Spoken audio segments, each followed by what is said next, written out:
tegelikult siis palju sein, mis on lihtsalt üle kropitud.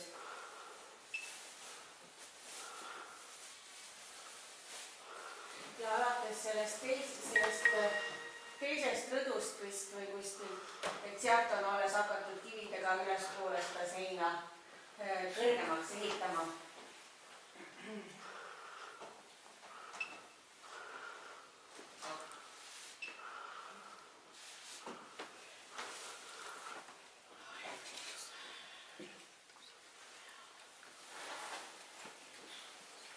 Siin üleval on põhimõtteliselt see mägedes on siis see kloostri varemed, mida me nägime ka sealt teiselt poolt ja see tegelikult sellel kirikul ei ole selle kloostriga midagi pistmist, sellepärast et see klooster suleti juba 16. sajandil, kirik ehitati 18. sajandil, siis 1730, mis ma ütlesin, 34.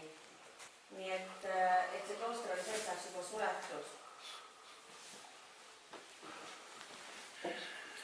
Ja see kirik ehitati kohe luterlikus kirikuks ja on siiani siis luterlik kogudus. Ja kindlasti te märkate, et siin on siis barokkiajastule tüüpilisi kaunistusi ja elemente, eelkõige need igasugused kuldsed ornamendid ja siis need nagu barokis oli, et ikka oli selline ümeret, võimalikult uhvis ja selline värviline.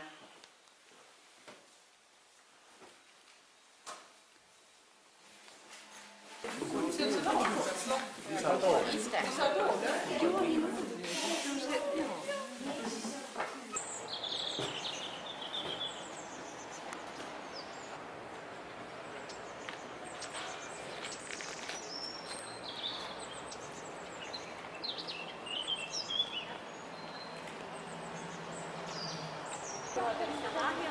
Vanaproua ütles, et need on nagu boksi kindlad.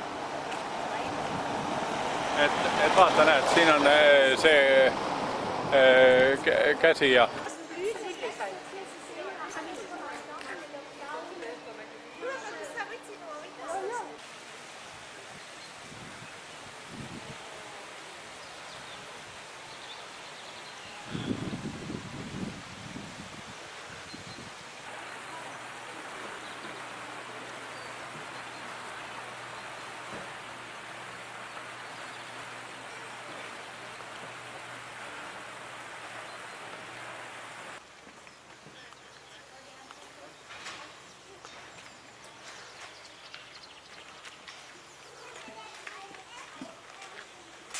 Ma olen sõitnud.